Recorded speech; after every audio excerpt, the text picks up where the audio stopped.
I lost a lot of kilos, I lost a lot of things.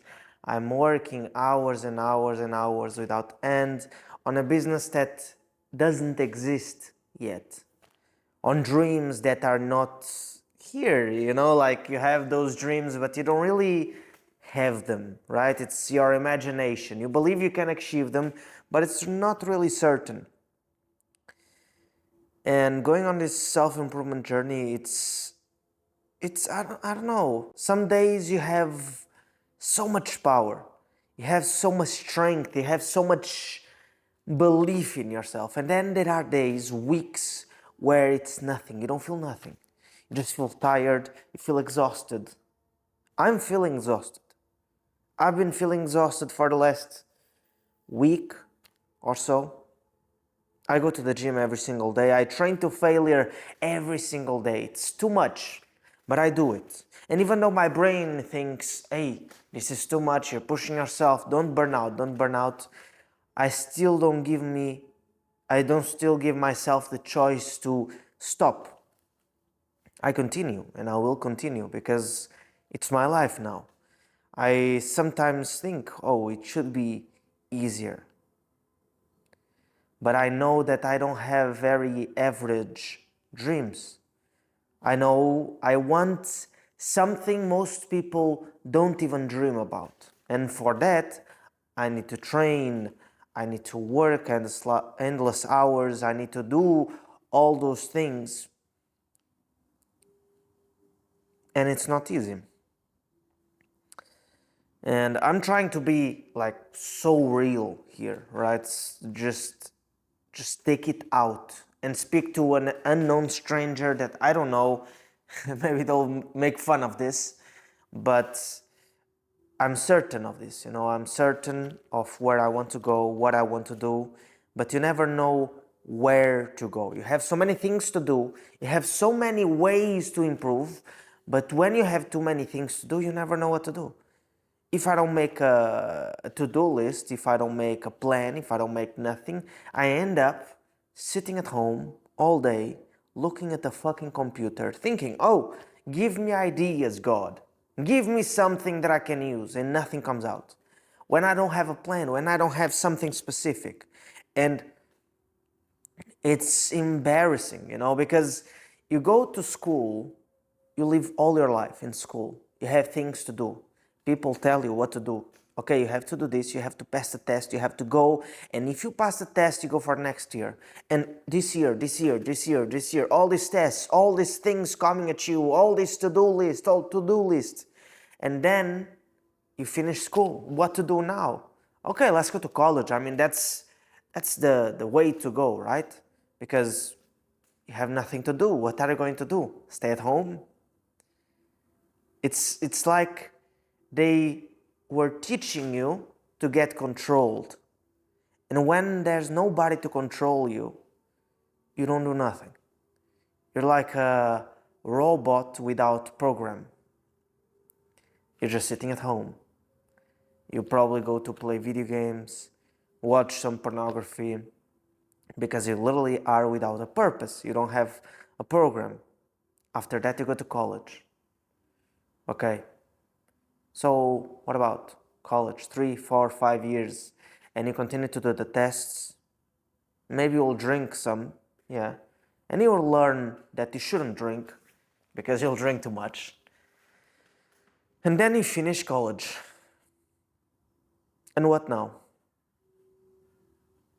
I was 1 year after college. I was 1 year completely lost. I was working in a hotel, but I was completely lost. Like, I had no idea. I got fat, way too fat. My disease got worse, and I had no idea. I was looking for a girlfriend. I was looking for this unknown, stupid relationships, and then you learn. And then you have that little dream, the dream when you were 16 and you start to lose all that weight, because I was obese, morbidly obese when I was 15, 16. I started to lose weight, and I became like this teenager, fit, amazing teenager that was making money online with his own business. But now I was 22 without nothing. I was fat, without money, without a job, because my disease got too worse. The arthritis got too worse. I couldn't walk, I couldn't run, I couldn't do nothing. But I had that little glimpse of that dream. And I wanted that dream. I wanted. Okay, time to lose weight, time to do this, time to do that. And the moment that I thought that I was so productive, it's the moment that I was humbled enough to admit that, man, I'm being productive 2 hours. And for the other 8 to 10 hours, I'm doing nothing but thinking. Thinking is great, but it's not going to get you where you want, right? And then I started to find out, oh shit, I've been programmed to follow rules. If I don't have a rule, that means that I will not do nothing. I need to have a plan. Okay, act like you are employed, but instead of being employed by someone else, you are employed by yourself. You are the boss. Treat yourself like the fucking employee, right? So you speak to yourself. Okay, Hugo, you're going to work 12 hours. Try to do it every single day, right? You're going to work 12 hours. Some days you're going to focus on creating videos, creating content, trying to grow your social media, because that's what I'm here for, right? Some days you're going to work on your agency work. And on Sundays and Saturdays, normally Saturdays I also work about 8 hours on this. And then Sundays you work, but with agency work. You can do this everywhere. You call people, talk to people, do interviews, make them the everything, right? And then it starts to follow. Things start to fall in the right places. But there's that fear that I have. I don't know if it's a good thing, it's a bad thing. I really don't know. It's the fear of becoming again once. The fear of you becoming the person you were, right? I'm afraid of stopping, because if I stop, can I start to move again? And that's the reason why I don't stop, right? Because I feel like tired, and I'm trying to learn photography now, to do the videos, to do the agency work, to do the gym, which is like, man, I wake up 6 a.m. I get home at, I don't even know, like 8 p.m. But it's not like, oh my God, like, oh, so bad. I love this, man. I love this. I love this. I love to go to work. I love to do this work. I love everything. But sometimes I just want to run away. I don't know how to explain it any better, because it's just interesting. But you keep going. You keep going. But that's something that I've had to learn the hard way, to give yourself things to do, to tell yourself, hey, it's not an option, you have to do this, right? That's where my discipline comes from. I don't give myself the choice to not go. I don't give myself the choice to fail. I don't give myself the choice to watch movies. I don't have any relaxing hobbies, right? I go to work, I go to the gym, I learn Dutch, I learn photography, I learn cinematography, I learn how to edit. Those are my hobbies, right? And yeah, if there's something that you just have to understand from me, because I don't want to make this video very long about my delusional thoughts going up and right, but it's that sometimes you have to learn the hard way. You were programmed for 21 to 22 years, maybe 40, maybe 50, maybe 60 to follow the rules. You were programmed to follow the plan, to follow what everyone else said. You see this on social media. I mean, now this generation of 20-year-olds, 22-year-olds, 30-year-olds, they are all brainwashed by media. They don't have their own opinions. They don't have their own rules, their own standards, their own values. But I think it's something that you really should focus on. Instead of just talking and talking and talking, because it's not going to really take you anywhere, you should make sure that you hear yourself. At least for me, like, I've always thought that I had a voice, but that it was a silent voice. That it was not good enough, not loud enough, not precise enough, not logical enough. And I had to become something, because I'm a very emotional guy, but I'm a very logical guy. I take all emotion aside and I'm complete logical. But I feel all those emotions. And I thought, because of those emotions, my voice is not good enough. Because come on, it's emotions. Emotions don't care about your feelings, right? I don't know who said it. I think it's Ben Shapiro or something. Or facts don't care about your feelings, something like that. You can control what you think. You shouldn't control yourself to think bad things, right? You shouldn't control yourself to have the bad opinions, because after all, it's an opinion, but there are still bad and good opinions, right? You just need to be logical about it. You need to be logical about what you say, how you say it, and it matters. Your voice matters. Because it's your life. It's not nobody else's life. It's your life, man.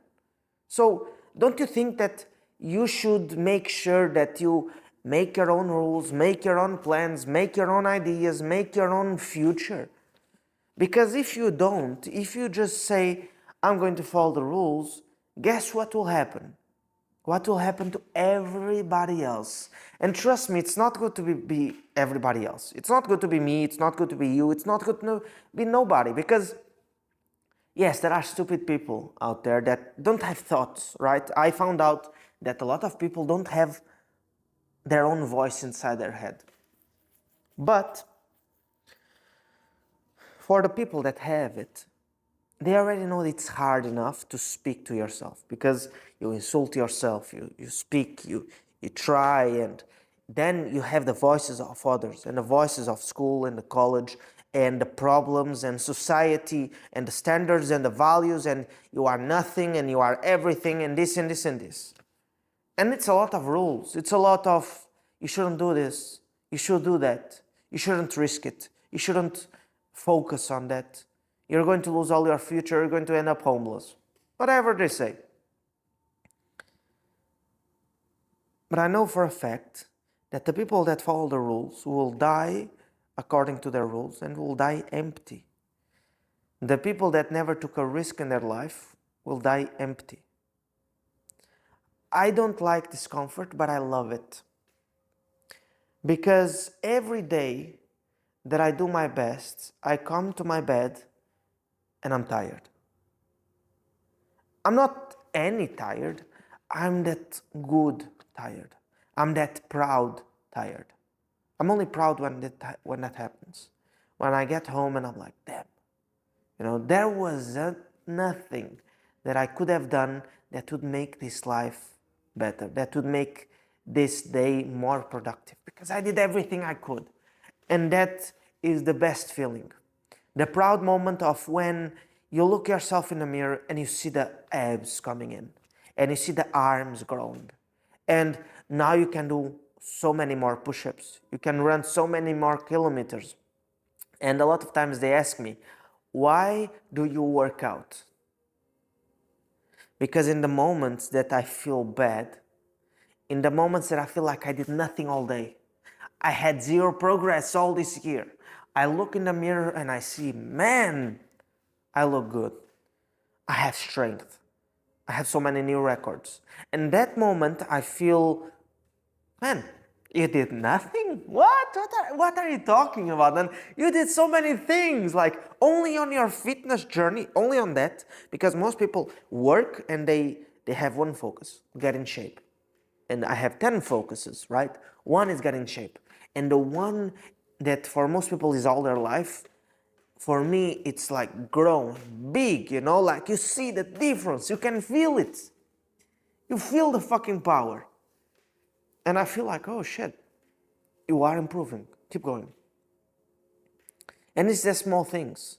And in the moments that I feel bad about my fitness, because I want more, obviously, I'd look at my social media. YouTube, 184 subscribers. It's not a lot, but it's a lot for me, you know. It's like you have 184 people that like what you do. And for me, man, when I was a kid, I had no one, not even myself, that liked what I did. But now I have 184, 921 on Instagram, and 222 on TikTok. And that's something. That's something. That's a lot more than what I had when I started, because I started with zero, actually one subscriber on YouTube. It's a lot more than when I started. And I just want you to know that you need to keep going. Doesn't matter how you feel, doesn't matter what they say, doesn't matter, nothing matters. I believe that we are here for a reason, and one of the reasons is to suffer. I feel like I'm reciting fucking Andrew Tate, but it's true. Without suffering, you can never appreciate the good times. And it's good to suffer, man, because look, my childhood was not a dream. There's a lot of times a nightmare, but it was what I needed. It was amazing for me because I love who I am now. And if I had a good childhood, I would not be anywhere near the half of the man that I am today. Half of the power. And because of the diseases that I had 3 rare diseases. Damn. But the pain that I went through, the struggle, I'm so ready now. Like I can fight the whole world. Because I said, let's do this. Let's learn with this. Instead of, hey, so much pain. And trust me, I had a lot of bad times and a lot of bad times now, bad times back then. But it's good enough. And it will improve. It will improve. And yeah, keep going.